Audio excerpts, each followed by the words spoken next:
Hi, welcome to this week's Karma Cards. Today is weird. It's weird. It's just weird. The energy feels so weird today, and it's been increasing since Pluto moved into the sign of Aquarius on November 19th. Today is November 21st when I'm recording this. So I just want you to think back to Thursday, the 21st, when you're watching this. Did that day feel weird to you? Because if it did, you get me. Because that's where I am right now, and it's weird. Okay, I will explain what I mean by that, but hopefully we're on the same page. I think other people have been telling me that it's felt weird for them. There's just something kind of off about today, and I even almost hesitated doing karma cards, but it was literally the last day I could do it this week for my own schedule, so I'm doing it. So if this one feels weird to you, like I'm just not on my game, please know that that's why, because it's weird today. Okay, Pluto, big planet, power purge planet, has a far-reaching effect, takes 248 years to make a trip around the sun, and we're only in these signs that we're in our lifetime once. We don't get to return to a cycle. Once it's done in this lifetime, it's done. So we've officially completed our sojourn in Capricorn in Pluto, and that really was dealing with sort of the institutions and structures, and it's the power purge planet. So it's here to empower you, and if it doesn't empower you, it's got to go. And it did a lot of work there. It started in 2008 when we had the financial crash, and it's been in and out of that sign ever since then. And so we've had that shaky kind of structural stuff going on. And now, of course, it's moving into the sign of Aquarius, which is where technology hangs out.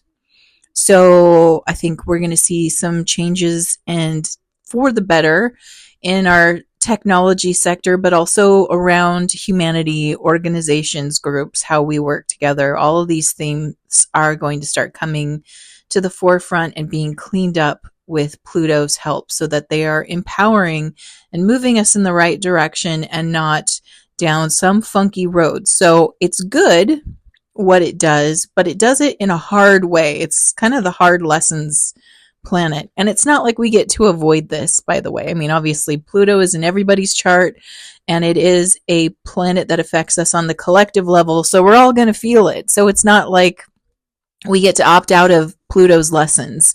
It's just Pluto's lessons are like, make sure that it's empowering you and actually lifting you up. Because if it isn't, I'm going to change it, right? So that's a pretty fundamental shift, and it shifts us deeper into the age of Aquarius. So we're even more in this energy, but the reason it feels weird, I think that I want to give a big shout out to Allison Coe and her client, Kim Faith. I'm giving them a big shout out because I feel like they nailed it. They nailed this weird feeling, and I want, first of all, I'm going to link that video below because I really want you to see it, and I really want you to hear what they had to say because it's so beautifully said. It brought me to tears. It brought other people I know to tears because it's very resonant and we feel it. But to give sort of like a short response or a quick recap of what was said there and bring it over here. The reason it feels weird is because there are two songs playing at the same time, or there's two energies happening at the same time, and they've overlapped a little bit. And one we know is truly leaving. So the third density experience, the lower timeline, all of that, we know it's leaving. It's almost gone. And on an intuitive level, you can really feel that. People really feel that, and we can hear and see and experience even the higher timeline that's coming in. There's pieces of it. We've all been there. We've all had time on that timeline where we can feel it, and we're just so exhausted by this transition because it's taking forever. And in that Allison Coe video, Kim's words really illustrate beautifully from her own team and spirit what that feeling is. But they talk about a cacophony, And they use the metaphor of music, of two songs playing at the same time, and one is ending. Its final notes have been played, but they're sort of sustaining. I mean, they haven't finished playing, but the final notes have been played, and another song's already started. And so it's that feeling, the weird feeling is being between those two spaces, and how discordant it feels in this moment between these two things. There isn't a peace or a sense of settledness. It's really like weird.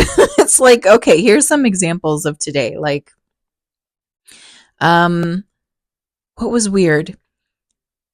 Suddenly, the pipes in my direct neighborhood were being worked on. Now, usually, if there's something to do with your pipes and it's being worked on, and it's not you're not the one who instigated that action, you get notification like, look, this is going to be worked on.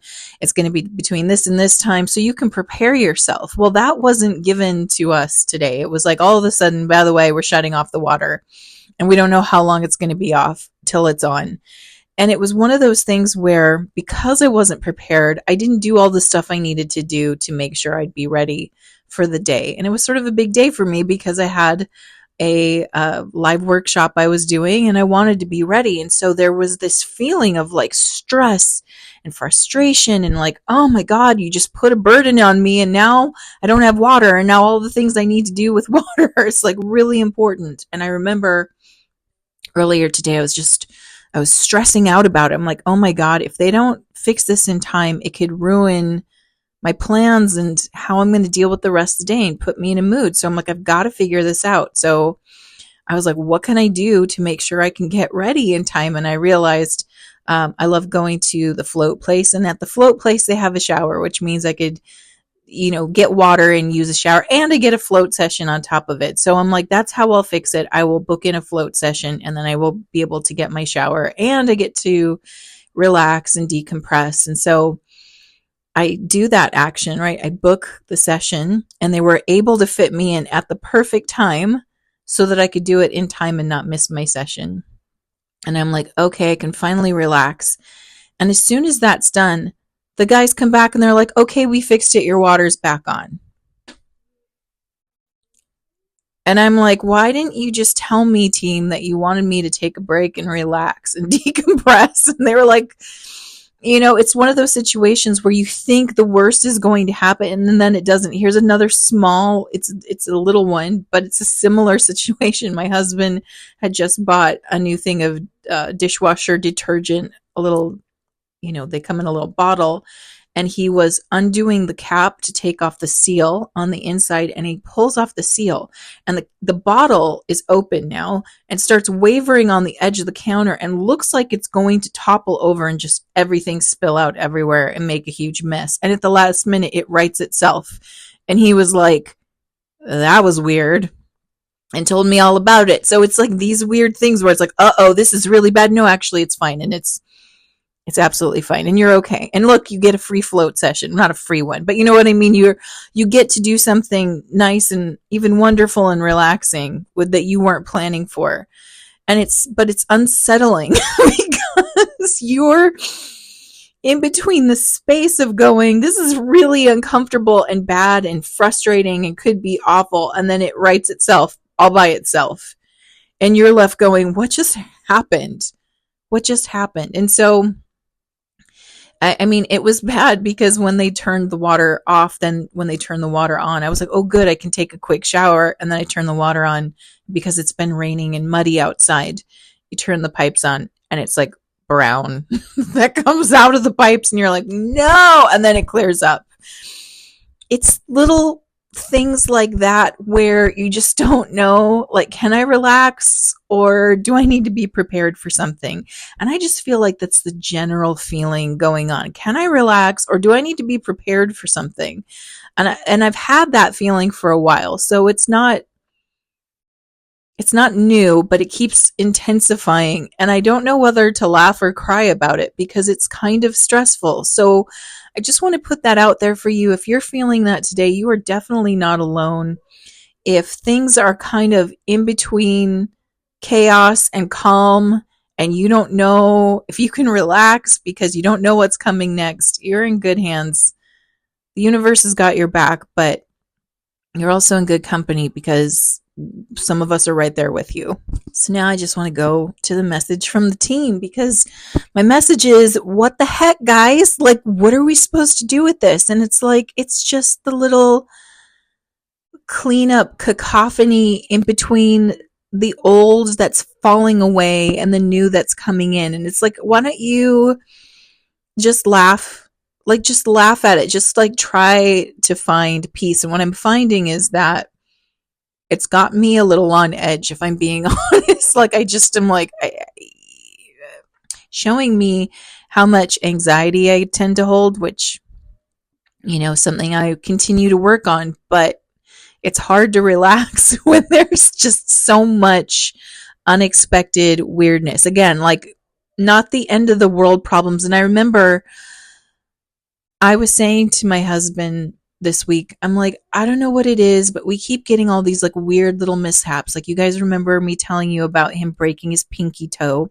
It's all healed now, but it's stuff like that, the pinky toe, and then the weird piece of, what was it, a Swiss Army knife in the tire of the car, but then the car tire gets repaired and it turns out it's covered and free because we bought the tire from that tire place. So it's constantly this space between tragedy and it's absolutely great. It's great. It's better than great. Look, your tire got fixed and it's just fine. Like, there wasn't really a problem. It's like minor inconveniences. And so the message is the thing that I understood was, okay, if we really do get 50% negative catalyst and 50% positive, then instead of complaining about every little thing that's going wrong, because it really is kind of like a comedy of errors right now over here. It's like every couple of days, sometimes daily, it feels like it's something, but it all works out fine, which is what a comedy of errors is, or Much Ado About Nothing, these Shakespeare plays, where it's like we're getting ourselves worked up over nothing. And that's what I feel myself doing, is like I'm getting a little worked up, but it's over nothing. And so I was talking to them and they're like, we cannot mitigate the 50-50 rule right now, where it's 50% negative catalyst, 50% positive.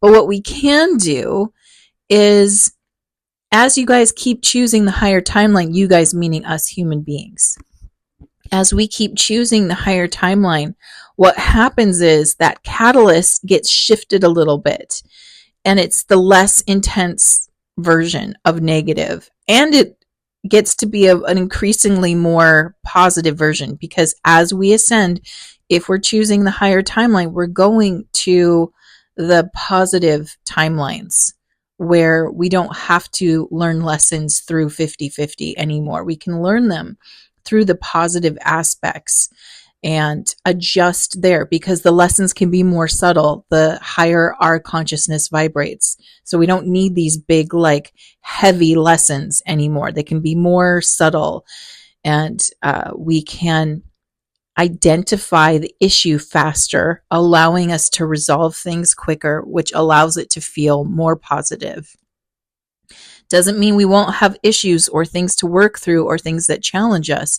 It just means that we're more conscious and aware, we're more mindful, we're paying attention, and we're course correcting a lot faster, so we don't have to go through the heaviest version. So right now, as we are leaving the timelines and the energy where it is a 50-50, because that is what the 3D represents, it is part of that program. You still have to experience some of that, but you're also getting this influx of the positive higher timelines.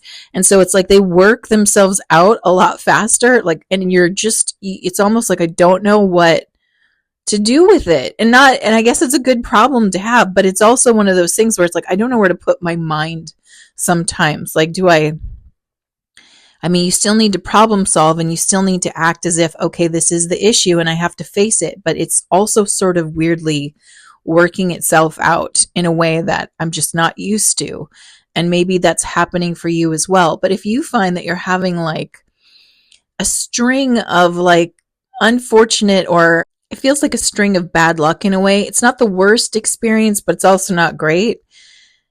I'm practicing saying thank you for the lesser negative, the lesser of the negatives. Like if I have to have a negative catalyst, thank you for the popped tire that I can get repaired and get the free repair for. Or thank you for the all of a sudden shutting off my water, which causes me to look for a solution that gives me actually, it gets me to utilize a tool I have, and I actually give myself a break and some peace and find some grounding.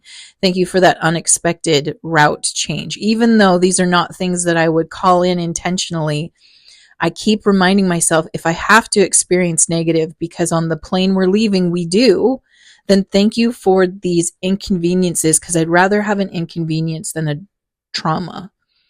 I'd rather have the inconvenient thing happen or the disappointing thing happen than the traumatic thing happen, right? So I keep trying to redirect my energy, and I feel like that's the best thing we can do at this time. My ego wants to complain, and I want to flip out, and I want to stress out and ask, why is this happening? Because my ego loves to play that game, like, what did I do? Why do you forsake me?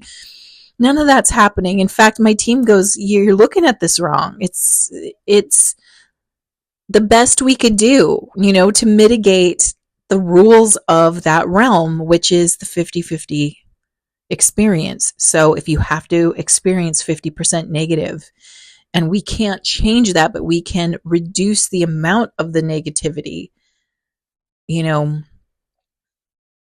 don't you take that? And I'm like, you're right. Why don't I take that? I am taking that. So I just want to put that out there for you in case you're also having like a week or 2 weeks or a month of mishaps, and you're like, when did the mishaps stop? They're part of this process of the ending of one era and the beginning of another. Now, how long are we there? And in the Allison Co video, they talk about it, and I love this metaphor. I hope I'm not sharing too much because I really want you to watch it. So listen to it. I mean, it's so good. But they also make a great point. They're like, the notes have been played and they're already like falling, like imagine like bubbles.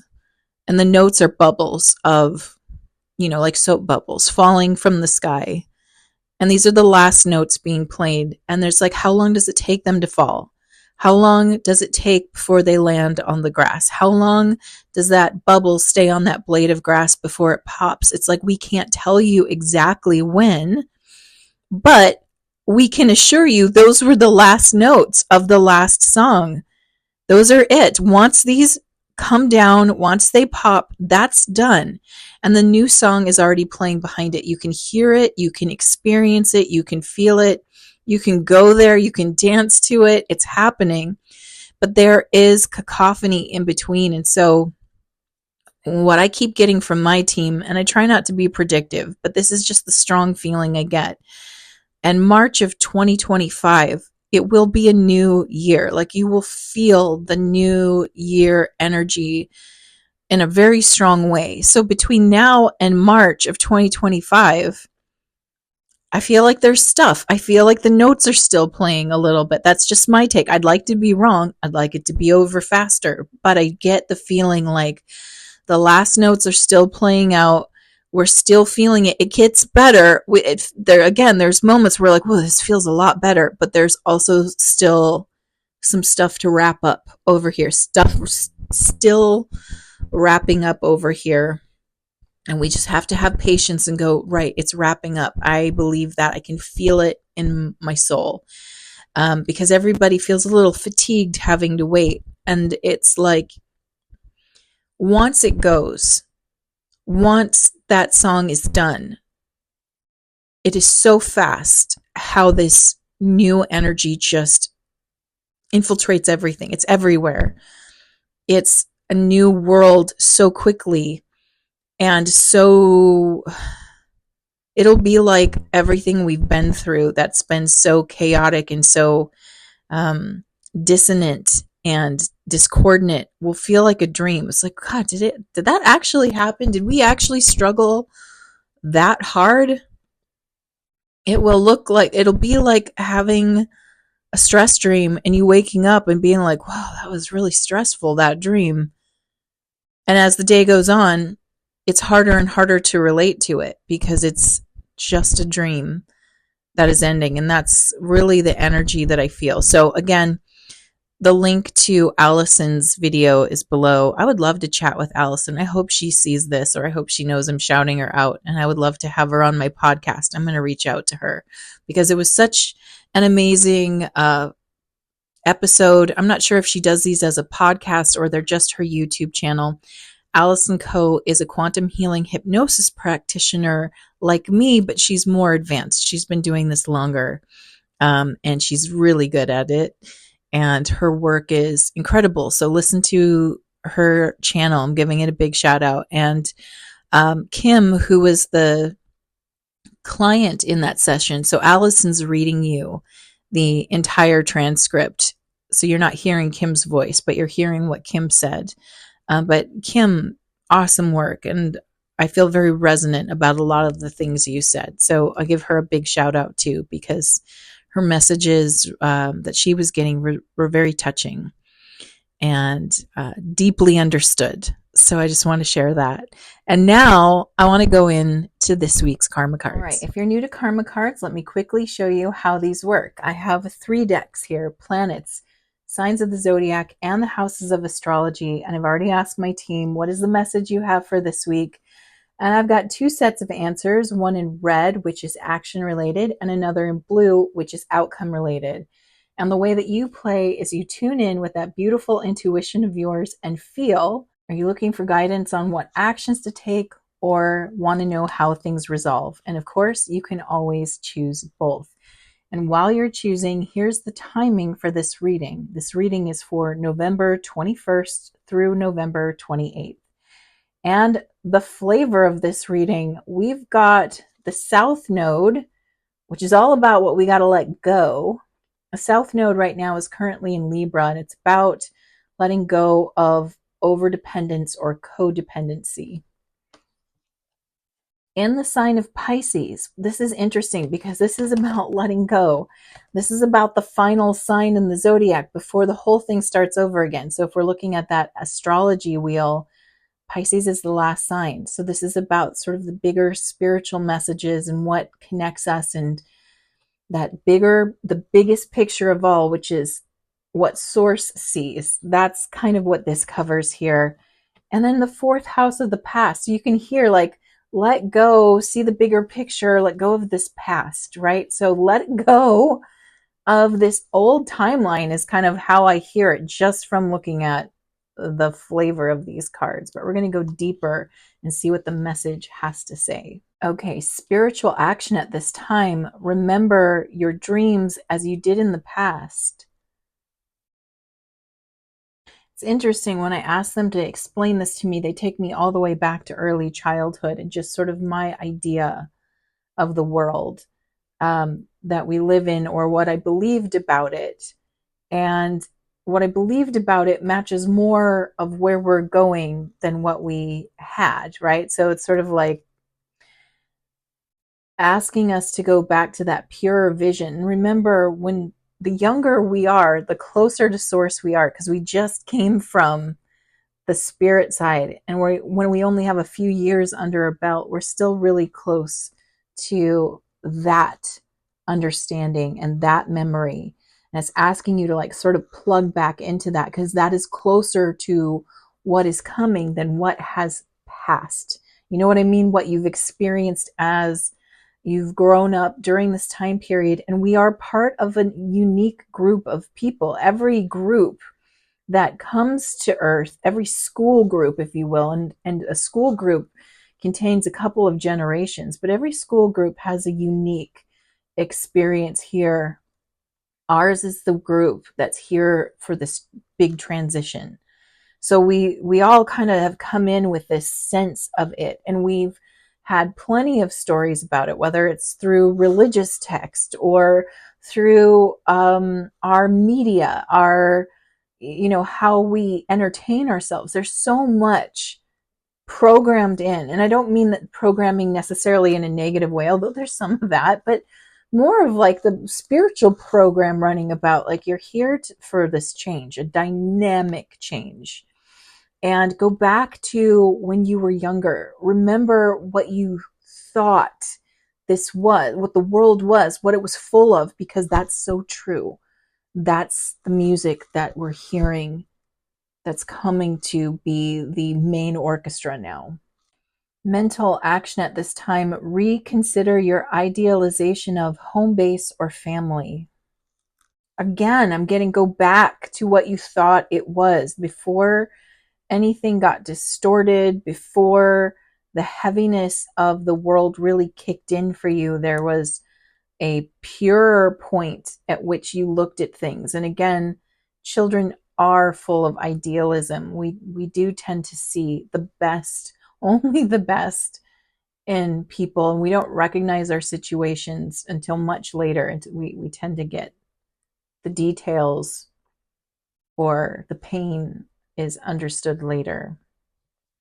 But again, this doesn't mean we dismiss what the child was holding. The child was holding, and I mean our inner child, our younger self, was holding that vision and remembering something.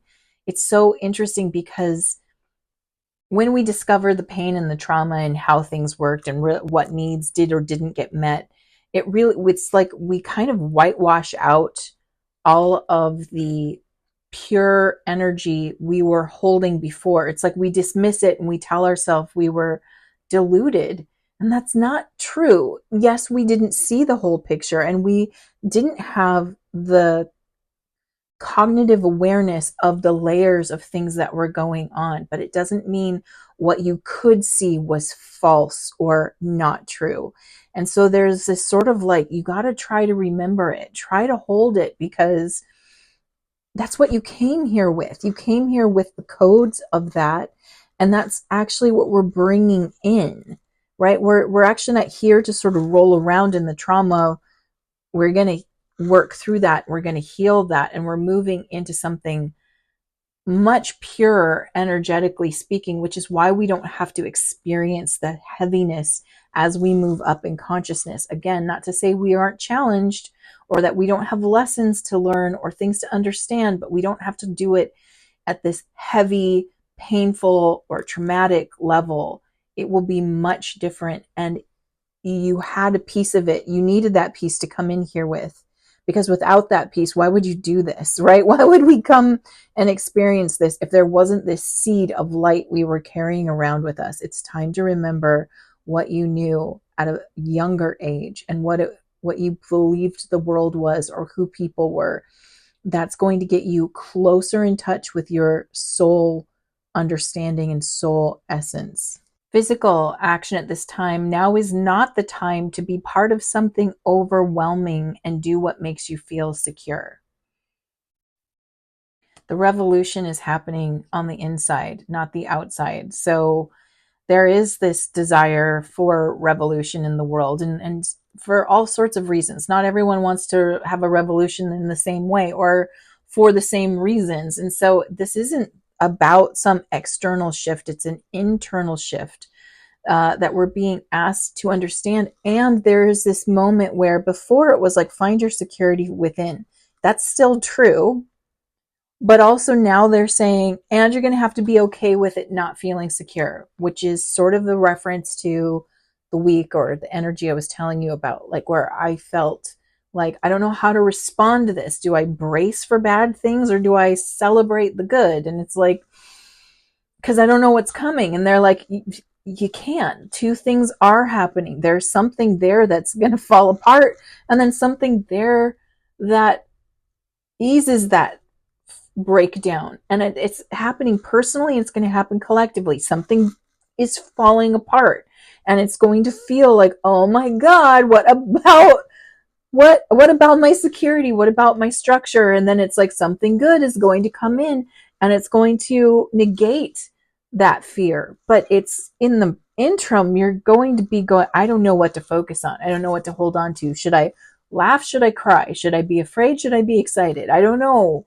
I feel both. And it's kind of like you're going to feel both. And that sense of security, you've really got to foster it in yourself. It's like, I'm okay. I'm okay. Like the universe has my back is a great one that I like to use for when I'm like, I don't know if I'm safe here. The universe has my back and is conspiring in my favor. And if I let myself believe that, if I have faith in that statement, things do work out. They don't always show that they're going to work out, but then they do. And it's been happening a lot. And so I know that doesn't necessarily give you something that you can stick to other than just like gird your loins where you're straddling between two worlds. And pretty soon both feet will be firmly planted in this new world. But right now, it's like you're not sure, like, which world am I on? And it's like, well, you're kind of not on either one, you're in both. And you're not sure what the wheel is going to turn in, like the wheel of fortune. What's it going to land on? Is it going to land on the great thing or the crappy thing? I don't know. I'm sorry, but that's sort of the energy that we're in. So again, your security, don't make it about the money you have. Don't make it about the home you own. Don't make it about the job you have. Don't make it about the friendships you have. Don't make it about anything that could be yanked away suddenly. Not because they will be, but because of the turbulent energy all around. You don't know what shifts and changes. You're not going to know. And so rather than the universe has my back and is conspiring in my favor, that's an internal energy and it can't be shaken. Because no matter what happens around you, no matter how the wheel spins today, that's still true. That won't change. So that's the spot we've got to find right now for ourselves. Now let's look at outcomes for the South Node in Pisces in the fourth house of the past and your home base. Spiritual outcome, there will not be spirituality to ultimately experience what makes you feel secure. This is where I'm saying, like, okay, we're in this spot for a minute. I don't feel like this is a temporary vibration where I'm like, is it good? Is it bad? What do we got? I feel like we stand between these two worlds for a little bit. Like I said, my gut, my team just keeps saying March.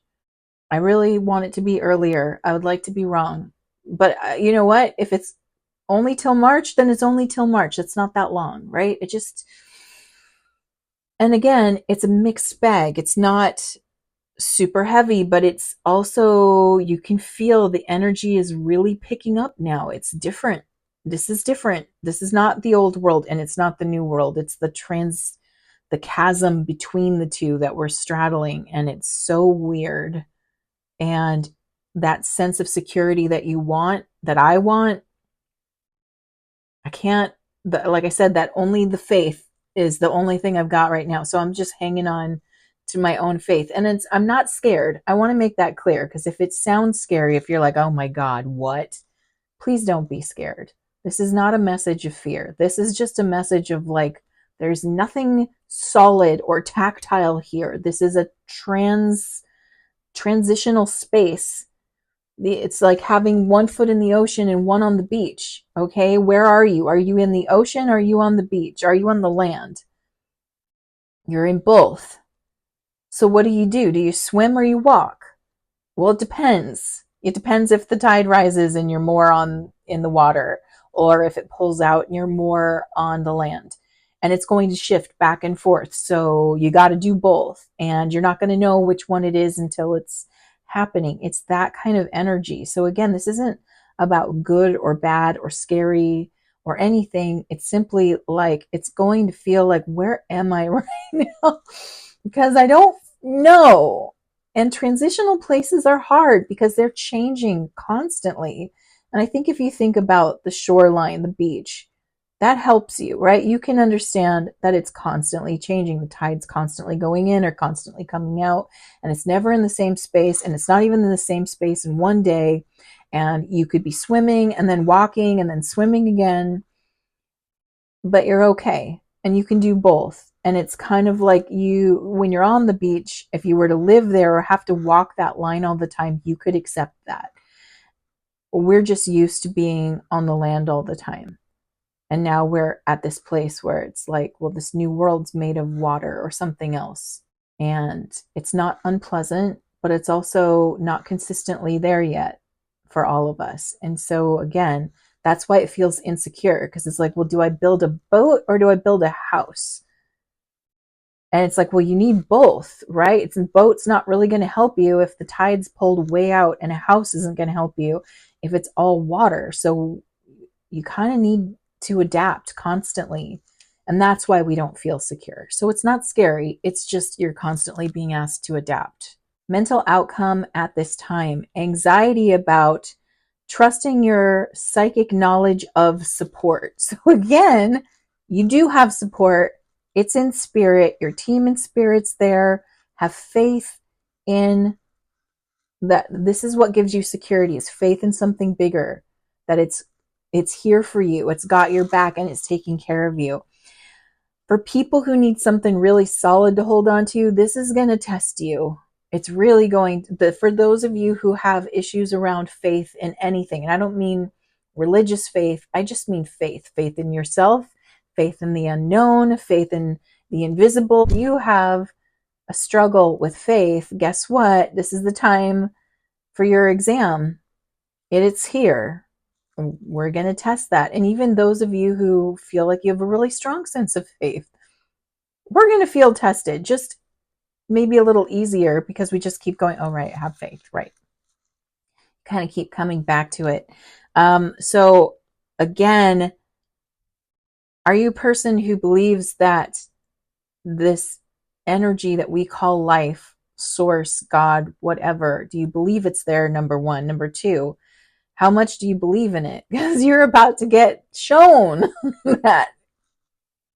You're about to get shown there is something there that's bigger. I truly believe that, and I am one of those people who is like, as long as what you believe doesn't harm anyone, go for it. So I'm not putting my belief system on you. I only say that this is going to be one of those periods where it's like, you're going to find out how much faith you have. And again, not necessarily scary. Some aspects could look scary, but I don't think they will be. But it will feel transitional, shaky, unsure, and therefore not really foundational or strong.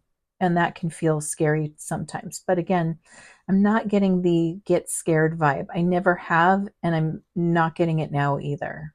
Physical outcome at this time: trouble resulting from the indecisions of your home base or family. So this is a test of faith for all of us. And you, if you're listening to this, I have a sense that you're maybe the foundation of the faith in your home base, or those who are very close to you. You might be the lightning rod, if you will, when it comes to deep belief.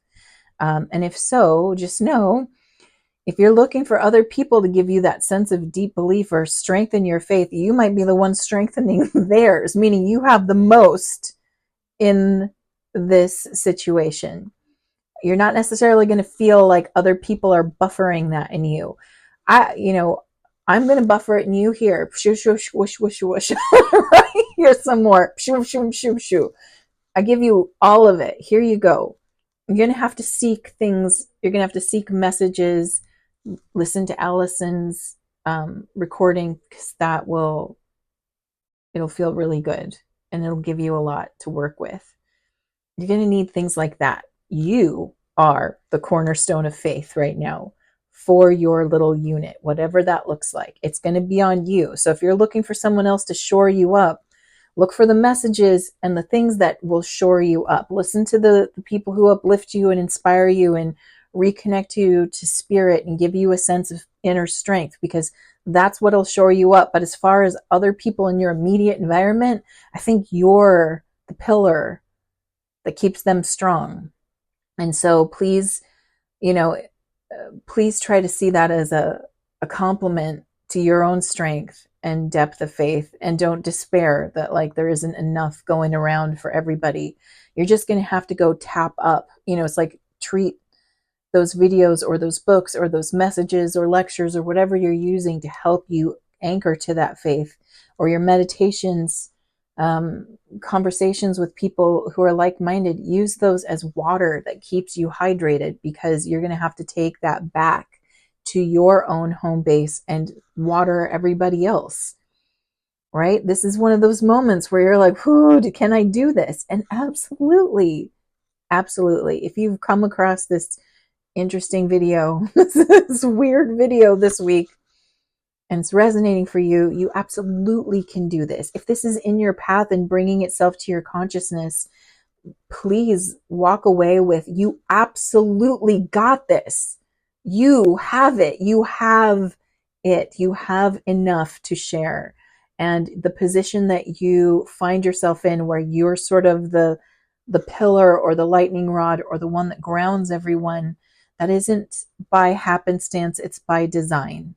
And thank your soul, thank your spirit for being such a beautiful pillar of strength and faith in times where people need it. It's beautiful action, and it's part of your mission. And we're so grateful for you doing the work that you do just by showing up and doing it. And with that, I'm sending you so much love. We got this. It's weird, but it's kind of wonderful. And try to lean in to the wonderful. If your ego gets caught up in how weird or out of the blue upsetting it is, send your ego love, breathe. It's just like, put it back in the car seat. Be like, okay, little baby, I get it. You're worried. And try to go back to that pillar of faith within you, because it's a weird transition, but there's something wonderful right behind it. And I know you feel it, and we'll feel it more and more, even if we have to wait to March, which I hope we don't have to. But even if we did, we will feel it more and more. And as we get used to being in that transient place between two worlds, we'll find the courage and the ability to live between two worlds while we have to. And then before we know it, we're going to be in a whole other sphere of energy. And we will look back at that and go, wow, I can't believe that was what life was. And it will be so different and so beautiful. And please check out Allison's message. It's in the link below. Send her some love and appreciation for the work that she does. And with that, I'm sending you all my love. Mwah.